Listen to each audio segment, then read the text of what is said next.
Света великомъченица Екатерина. Екатерина се родила в 3 век след Христа в морския град Александрия. Нейните родители били знатни люди и притежавали голямо богатство.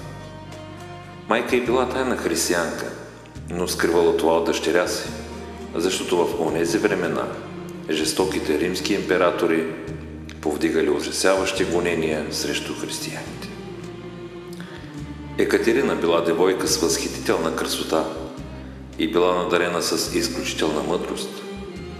Едва 18 годишна тя не само изучила творенията на езическите философи, древни писатели и поети, но успяла да овладее ораторското умение и лекарското изкуство. Дошло времето, в което започнали да идват млади мъже при нейните родители, за да я искат за невеста. Те били и знатни, и богати, ала Екатерина не искала да се омъжва. Нейното сърце жадувало да съхрани чистотата на девството и затова, когато и роднините й започнали да я потикват да встъпи в брак, тя рекла: „Ако искате да се омъжа, намерете ми момък, който притежава 4-те дарования, с които аз превъзхождам всички други девойки. И така, момъка, когото аз ще приема, да е подобен на мен по знатност, богатство, красота и мъдрост. Лишен ли е дори и от едно от тези дарования, то такъв не ще да е достоен за мене.“ Виждайки упоритостта на дъщеря си, майка й се решила на една последна стъпка. Тя завела Екатерина в пустинните околности на град Александрия при своя духовен наставник, който се отличавал с праведния си живот. Екатерина до него момент не знаела нищо за християнството. Тя влязла в разговор с стареца, а той, слушайки умните й слова, прозрял хубостта на душата й. Божият човек решил да обърне девойката към познанието на истинския Бог и по необичайен път започнал да я открива пътя към истината на Христовото учение. „Аз зная“, казал и той, „един чуден момък, който несравнимо те превъзхожда във всички твои дарования. Красотата му е по-светла от слънчевата светлина, премъдростта му управлява всички създания, съкровищата му са по целия свят и не намаляват, а висотата на рода му е непостижима.“ Внимавайки в думите на стареца, Екатерина помисля, че той й говори за някакъв земен княз и смутено това изменила лицето си, питайки стареца: „Истина ли е всичко това, което ми казваш? И чий син е възхваляваният от теб момък?“ „Той няма баща на земята“, отговорил старецът, „но се е родил неизказано и свръхестествено от една пречестна по рода си пресвята и пречиста дева. Тя се сподобила да роди такъв син заради великата си чистота и святост. Тази преблагословена дева пребивава безсмъртна по душа и тяло и е възнесена по-горе от небесата.“ „Възможно ли е да видя този момък, за когото ми съобщаваш толкова много чудесни неща?“ попитала девойката. Старецът станал от мястото си, взел иконата на Пресвета Богородица с Божествения младенец, дал я на Екатерина, след което й казва: „Ето изображението на девата и майката на този, за когото ти съобщих толкова много чудесни неща. Вземи иконата от дома си и с усърдие се помоли на тази дева, името на която е Мария, да ти покаже своя син.“ Екатерина взела светата икона, върнала се от дома си и като се уединила през нощта в стаята си, започнала да се моли така, както я научил стареца. Във време на продължителната молитва Екатерина заспала от умора и видяла във видение небесната царица заедно с младенеца, окръжен от лъчезарно сияние. Екатерина не могла да види лика му, защото той се отвърнал от нея и се обърнал към майка си. Опитвайки се да го види, Екатерина минала от другата страна, но той и оттам отвърнал лицето си от нея И тогава девицата осъзнала, че Христос не желае тя да види лицето му. Като видяла и като чула това, Екатерина през сълзи се пробудила от сън. Щом настъпило утрото, тя отишла при стареца християнин и след като му разказала за видението си, го умолявала да й каже какво трябва да стори, за да види желания от нея жених. Преподобният разказал на девицата всичко за Христа и неговото учение. Душата на Екатерина затрептяла и тя прозряла, че до Сина Божий не могат да се доближат гордите и самолюбиви люди, което било и причината тя да не може да види образа на Господния младенец. След като вярата в Спасителя изпълнила ума и сърцето на Екатерина, тя с несказана радост приела светото си кръщение.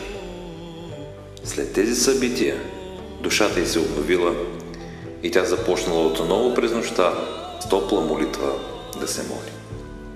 И ето, от изтощение тя се унесла в сън, в който отново й се явила Дева Мария с младенеца на ръце, който този път обаче радостно се обърнал към Екатерина, дал й чуден пръстен и й казал: не търси земен годеник.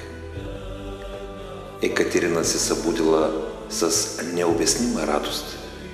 На ръката си тя действително имала чудния пръстен, който Господния младенец и бил подарил.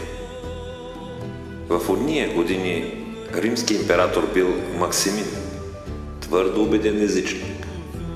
Веднъж той дошъл в Александрия и по този повод в главния храм на града трябвало да се извърши тържествено езическо богослужение, на което се носили и изгаряли многочислени жертви. Всички жители на града били длъжни да присъстват без изключение. Дошла и Екатерина с прислужниците си. Тя застанала на храмовите врати в целия си блясък, отдала полагаща се чест на императора и произнесла пламенна реч против езическите богове и бездушни идоли, дело на човешкото умопомрачение, позовавайки се и на древните мъдреци и философи, и на християнското учение. Императорът бил поразен от красотата на Екатерина, от нейния ум и образованост и не изторил нищо на момента. Когато свършили езическите тържества, той наредил да доведат Екатерина при него и след като я изслушал, решил с помощта на най-добрите си мъдреци да обори неприемливото за неговото съзнание Христово учение. Диспута се състоял пред многочислен народ. В този словесен двубой Екатерина с божествена премъдрост убедила 50 учени и високо образовани мъдреци в несъстоятелността на езическите религии и те се признали за победени.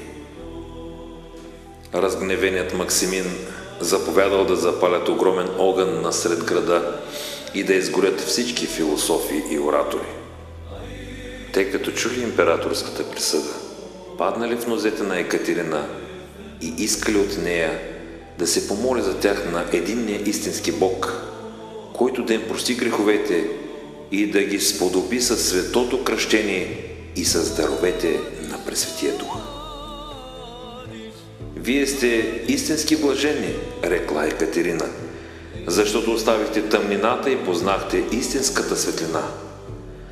В този огън вие ще се очистите от всяка сквернота и ще се явите пред царя на славата, като негови възлюбени приятели.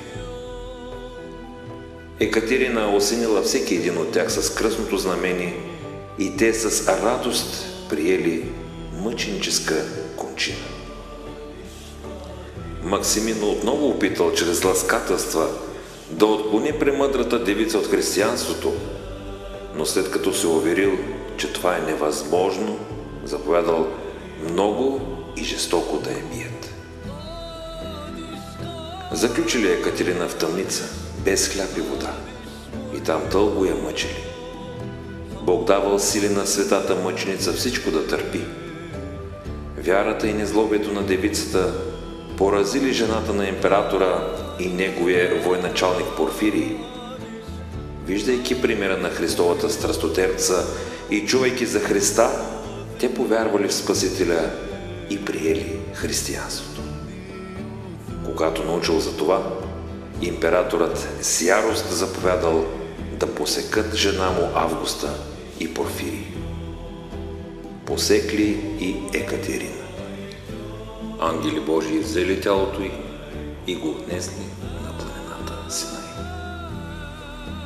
След повече от 2 века подир смъртта на мъченицата, монаси от Синайската обител намерили главата и едната й ръка, на която още стоял пръстен нададени от Спасителя.